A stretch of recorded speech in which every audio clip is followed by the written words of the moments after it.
प्रधानमंत्री नरेंद्र मोदी जी की अध्यक्षता में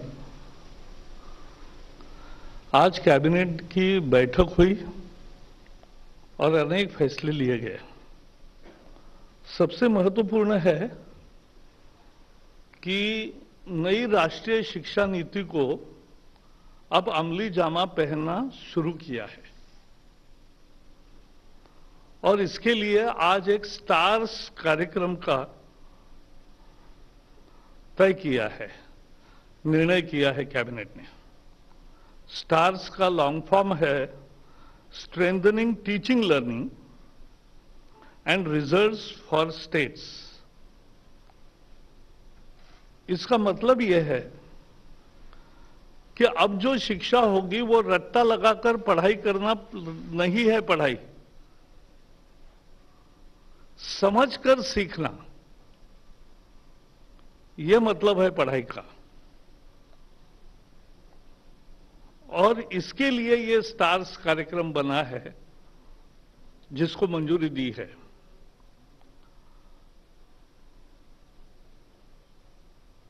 इसमें 3 से 8 वर्ष तक जो early child care and education, इसकी परिकल्पना राष्ट्रीय शिक्षा नीति में रखी है। उसमें मूलभूत साक्षरता और संख्या ज्ञान, फंडामेंटल लिटरेसी एंड न्यूमरेसी, ये बढ़े। इसके लिए शिक्षकों को प्रशिक्षण मिले। बोर्ड परीक्षा में क्षमता आधारित मूल्यांकन के लिए सुधार हो, यानी कॉम्पिटेंसी बेस, और इसके साथ साथ स्वतंत्र मूल्यांकन व्यवस्था हो। जैसे आपको मालूम है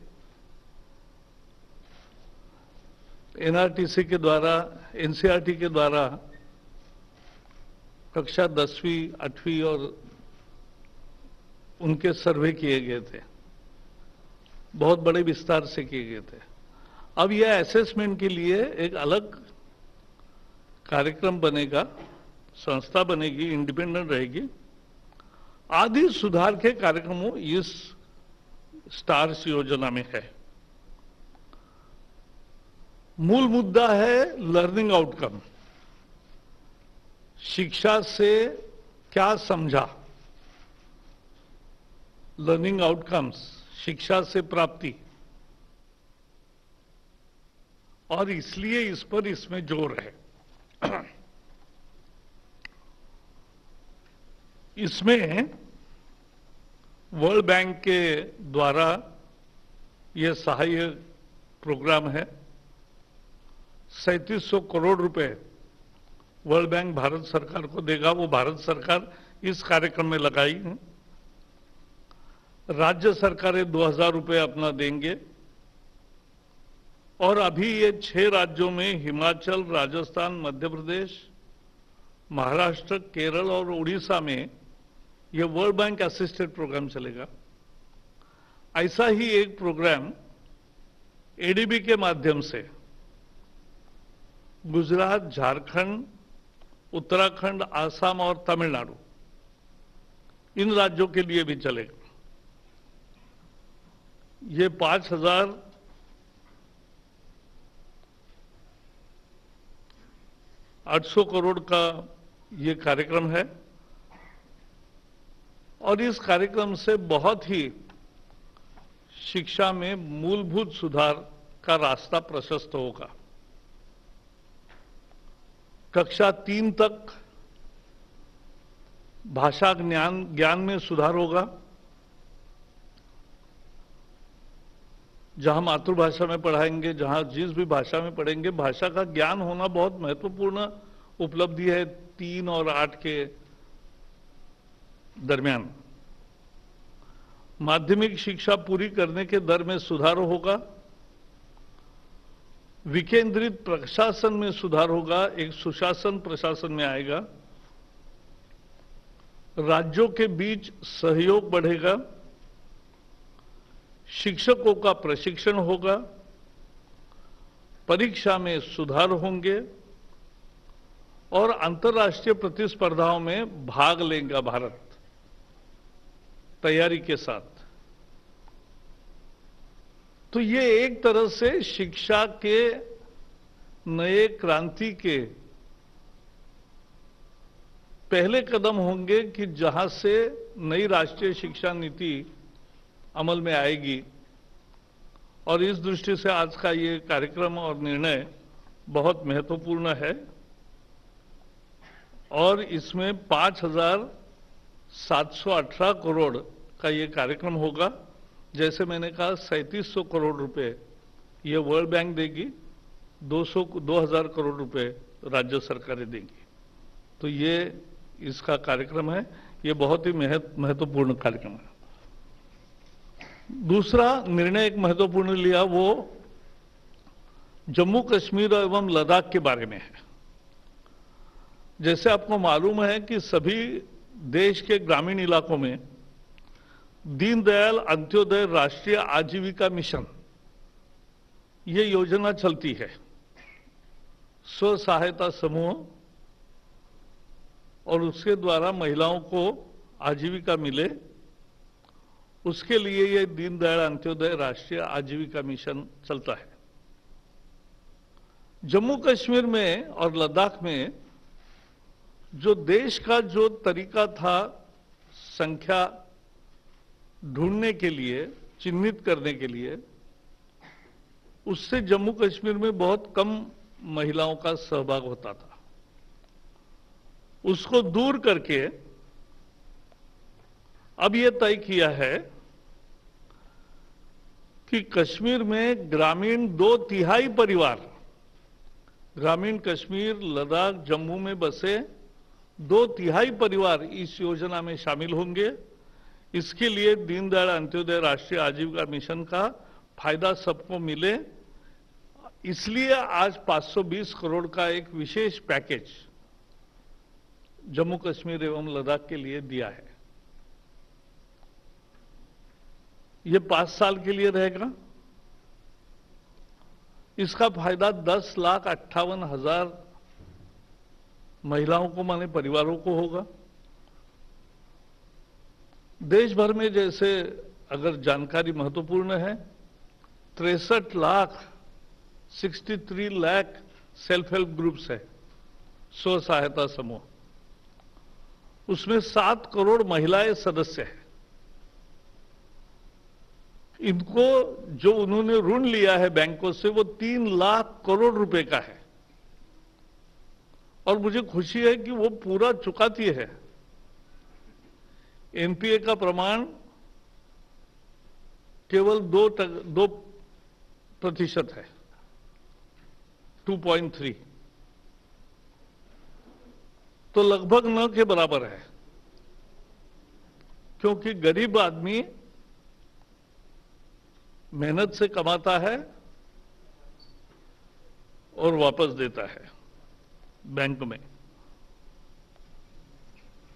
अभी जो आउटस्टैंडिंग लोन है, यानी जो चल रहे हैं ऋण, जो बंद नहीं हुए हैं, क्योंकि कुछ ऋण लिए और ऋण वापस कर दिए, अकाउंट समाप्त हुआ, लेकिन जो अकाउंट में अभी ऋण चल रहा है वो भी 1 लाख करोड़ का है।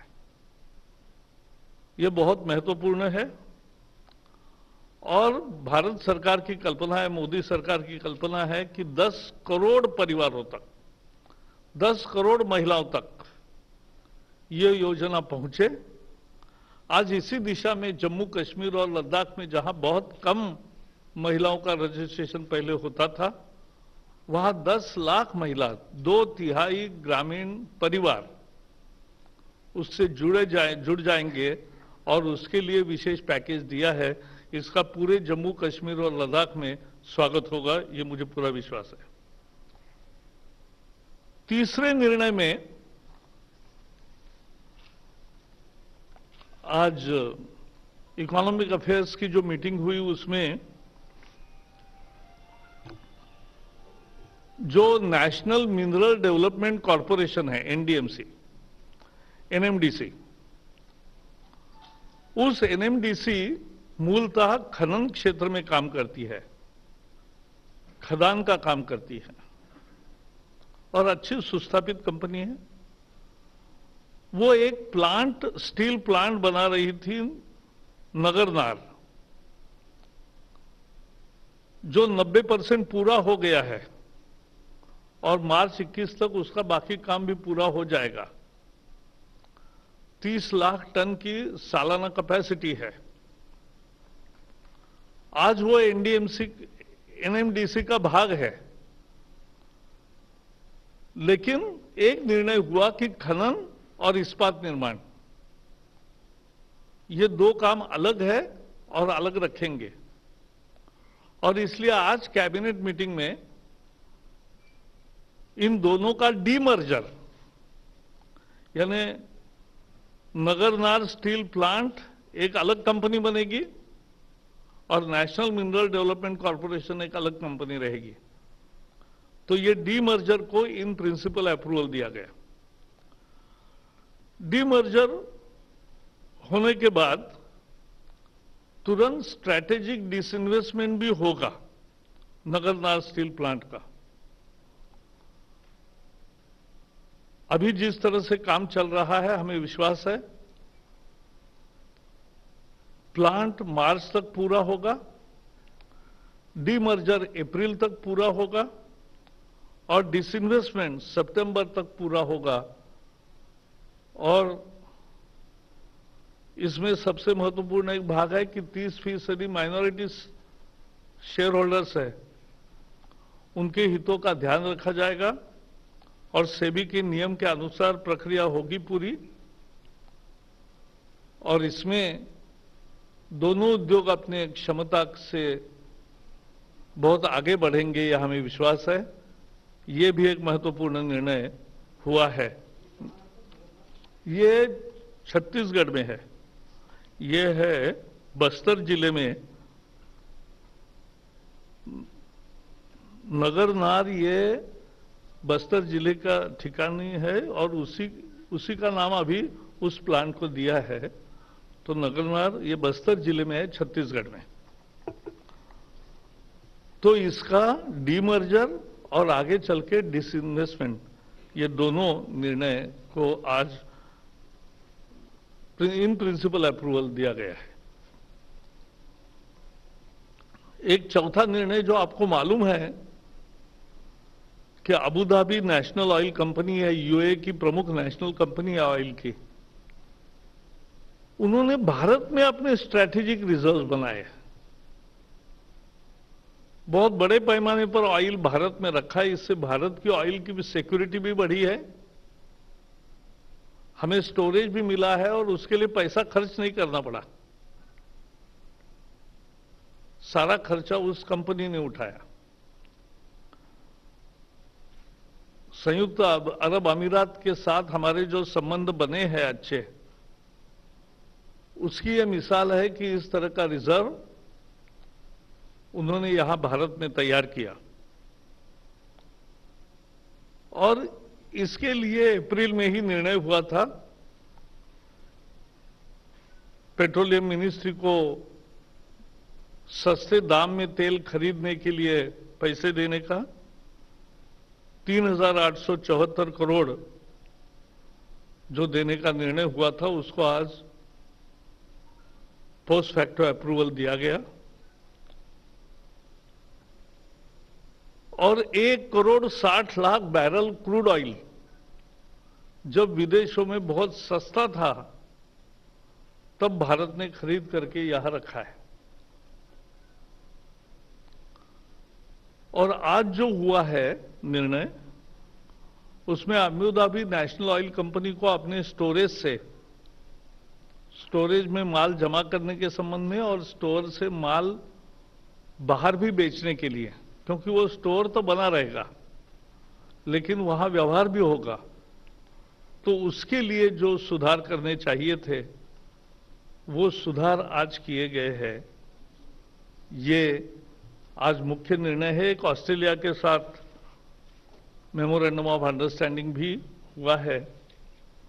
तो मित्रों, इतना ही है। आज ये महत्वपूर्ण 4-5 निर्णय आज हुए हैं, तो मैंने बताया है. So today cabinet met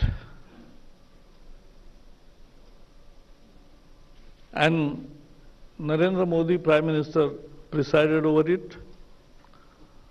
India has started implementing seriously the new education policy, and the base of the policy is not the rote learning, but learning with understanding. And learning outcomes are important. So there has to be improvement in teaching and learning. And therefore, a new program called STARS, long form is Strengthening Teaching, Learning and Results for States, that has been taken. Today that was cleared. This will impact the very processes of education in the early childhood care and education. The fundamental literacy and fundamental numeracy is to be achieved. For that, we have to train the teachers. We have to improve the board examinations, which will be competency based. There will be separate assessment board or separate assessment institution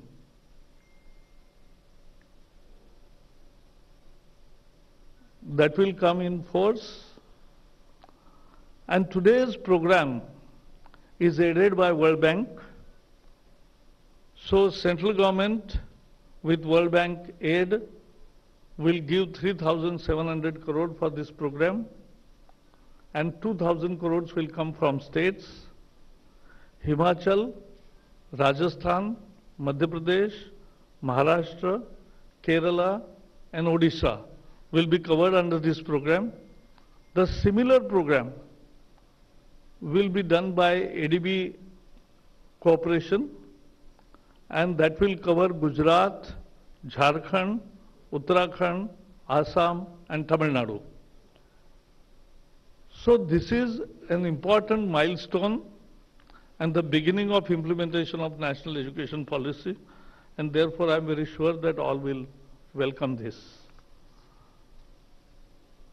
The National Deen Dayal Antyodaya National Livelihood Mission is a very important mission, very popular throughout the country. But for technical reasons in Jammu, Kashmir and Ladakh, very few women were identified and were eligible. So now the criteria has been changed for Jammu, Kashmir and Ladakh, and 2/3 of rural families have been covered, and 10,58,000 women will get benefit from a special package of rupees 520 crores, 520 crore for next 5 years. As we know, in the country there are 63 lakh self-help groups. 7 crore women are members of these groups. It has been granted 3 lakh crore of loans, and the NPAs are only 2.3%. Our aim is to reach to 10 crore women in the country. As we know, the National Mineral Development Corporation is a very successful company in mining. It has started to build Nagarnar steel plant in Chhattisgarh, of which 90% work is over. But today Cabinet decided to accord in principle approval to demerger of Nagarnar Steel Plant and NMDC, and further disinvest the steel plant. The timetable is very clear. The plant will be completed by March 21. Demerger will be effected by April 21, and disinvestment will be done by September. So this will benefit both. This will benefit shareholders, and the minority shareholders will also be not only protected but benefited, and we are very sure that all the rules and laws of SEBI will be implemented. In a significant decision, as Abu Dhabi National Oil Company, the premier company of UAE, has kept strategic reserves in Mangalore. This is a unique offer by UAE, and India gains too much from it. Our strategic security improves, and we get also storing space. So when the prices were down in April, Petroleum Ministry purchased 1 crore 60 lakh barrels of crude oil, which resulted in benefit of 5,000 crore rupees for the country. In this agreement, some more concessions are given to facilitate the trade for this company, and there is also one more memorandum of association with Australia for collaboration in capacity building, research and development, and making impact for sustainable groundwater management. So Jal Shakti Mantralaya and Australian agency have entered into agreement. That's all from my side. If you have questions. Dhanyavad, sir. Okay, 13. Sleepy. Okay, then. Sir, I want to get, you're talking about strategic reserves and cabinet getting all these things. There is also an issue of, from Abu Dhabi, but there's also an issue of Bangladesh, where the rate of, GDP has increased and India has decreased. As well as, Diwali is coming, the Supreme Court has asked the government now in terms of, stimulus for those moratorium for those who have taken loan on loan, interest on interest, that an order should come. What are your views on those issues, please? Actually, it's not covered today in the cabinet decision because there is no cabinet decision on it. But as we know, Indian economy has improved tremendously on all parameters. We are returning to pre-COVID period, and the separate statement is done, and you can ask me anytime. The whole week is yours. 69.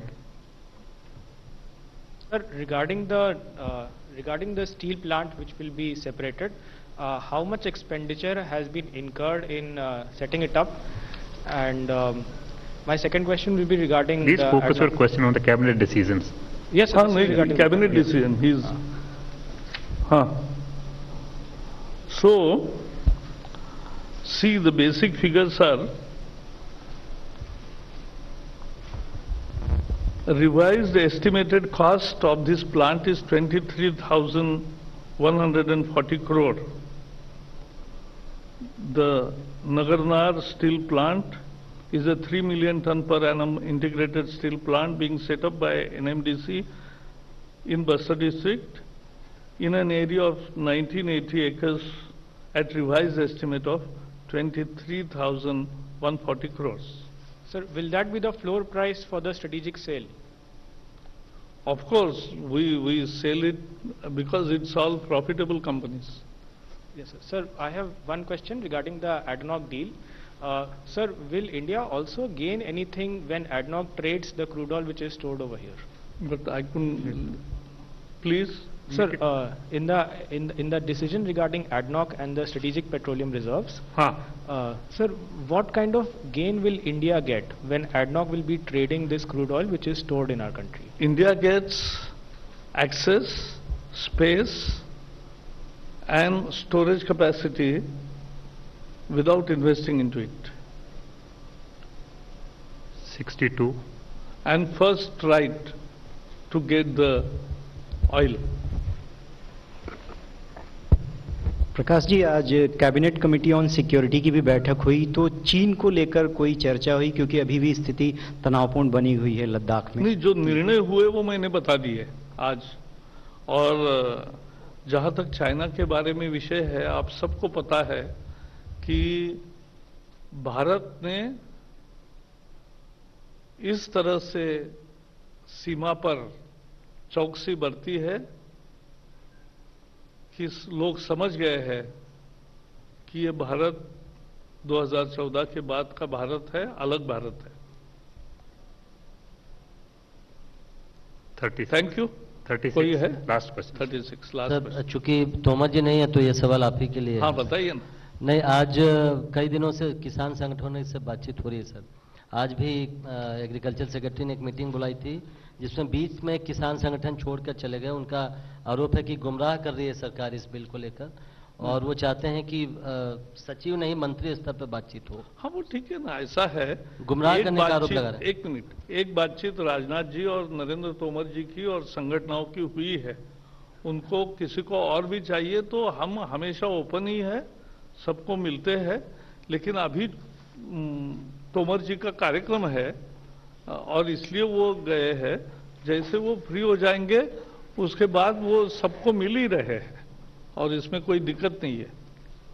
धन्यवाद thank you, sir. Thank you. Thank you, friends. तो आप देख रहे थे सीधी तस्वीरें केंद्रीय मंत्रिमंडल की अहम बैठक के बाद यह प्रेस कॉन्फ्रेंस। इसी के साथ यहां पर रुकेंगे एक छोटे से ब्रेक के लिए। आप देखते रहिए राज्यसभा टीवी।